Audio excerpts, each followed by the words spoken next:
नमस्कार दोस्तों, मैं डॉक्टर एस.के. अग्रवाल आप सभी का ज्योतिष सुख समृद्धि उपाय में स्वागत करता हूं। आज हम इस वीडियो में बात करेंगे कि यदि सिंह लग्न की कुंडली में प्रथम भाव से षष्ठम भाव में गज केसरी योग बनता है तो वह जातक पर कैसा प्रभाव देता है। सबसे पहले जानते हैं कि गज केसरी योग क्या है।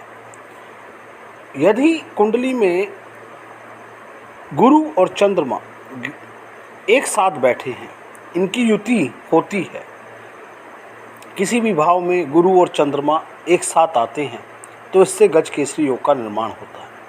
यह एक शुभ योग है जो चंद्रमा और गुरु के कारण बनता है। गुरु जो कि एक शुभ ग्रह है और चंद्रमा जो कि मन का कारक है। इस योग के बनने से हमें धन की अच्छी प्राप्ति होती है जीवन में। परंतु कभी कभी हमारी कुंडली में गज केसरी योग होता है परंतु हमें तब भी पूर्ण लाभ नहीं मिल पाता। उसका कारण होता है कि हमें यह भी देखना होता है कि कहीं इस पर किसी पापी ग्रह जैसे राहु की दृष्टि तो नहीं पड़ रही, साथ ही चंद्रमा या गुरु का अंश बल कम तो नहीं है।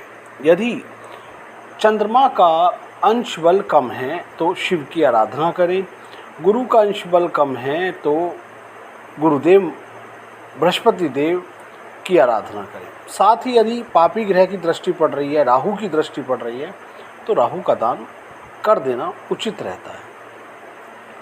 अब हम बात करना चाहेंगे कि प्रथम भाव से षष्ठम भाव के बीच यदि गज केसरी योग बनता है तो ऐसे में जातक को क्या प्रभाव मिलेगा। जरूरी नहीं है कि हर भाव में एक जैसा ही फल प्राप्त हो। सिंह लग्न की कुंडली में चंद्रमा व्ययेश है, खर्चेश है, साथ ही गुरु पंचमेश व अष्टमेश है। तो देखते हैं जब इनकी युति किसी भाव में होती है तो वह जातक पर कैसा प्रभाव डालते हैं। यदि आपका जन्म सिंह लग्न का है, सिंह लग्न के प्रथम भाव में गुरु व चंद्रमा की युति हुई है, यानी व्ययेश चंद्रमा की पंचमेश अष्टमेश गुरु के साथ युति है, तो यहाँ बैठकर दोनों शुभ ग्रह पंचम सप्तम व भाग्य भाव को प्रभावित करेंगे। जातक को संतान, पत्नी व भाग्य का पूर्ण साथ मिलेगा। यहाँ पर इस युति के होने से जातक जो भी कमाएगा उसे खर्च करता रहेगा। आप कमाएंगे परंतु खर्च होता चला जाएगा, फिर भी जीवन में धन की कमी से कोई काम रुका हुआ नहीं रहेगा।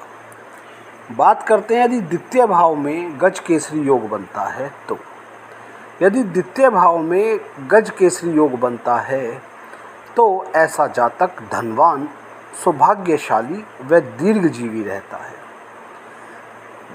प्रथम पुत्र के जन्म के बाद जातक का भाग्योदय होता है।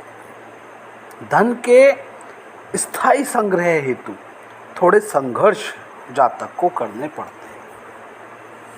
यदि तीसरे भाव में गज केसरी योग बनता है तो तीसरे भाव में इन दोनों शुभ ग्रहों के कारण सप्तम भाव, नवम भाव, एकादश भाव प्रभावित होगा। जातक को पिता से धन मिलता है, पत्नी व ससुराल से भी लाभ प्राप्त होता है।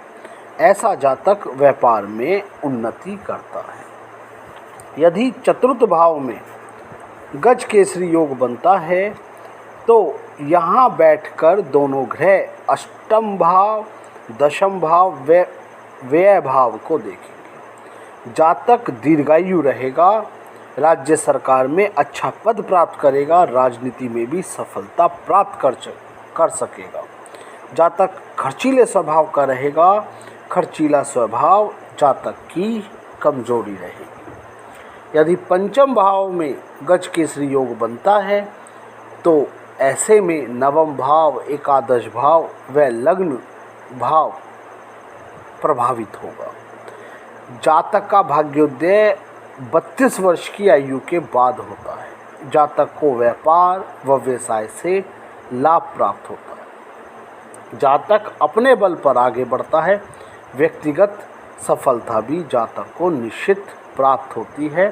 साथ ही संतान पक्ष से भी लाभ प्राप्त होता है।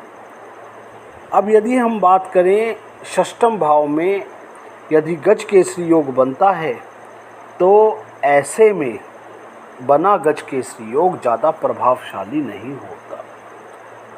जातक को राजनीति में, नौकरी में, व्यापार में धोखा मिलेगा, कूटनीति का शिकार होगा, जातक के धन का अपव्यय होगा, पैसा उसके पास नहीं टिकेगा। कभी कभी संतान प्राप्ति में भी जातक को दिक्कतें बनती हैं। वीडियो ज़्यादा लंबी ना हो इसलिए दूसरे भाग में सप्तम भाव से द्वादश भाव में जब गज केसरी योग बनता है उसका कैसा प्रभाव रहता है इस पर मैं वीडियो दूंगा। उम्मीद करता हूँ वीडियो आपको पसंद आई होगी।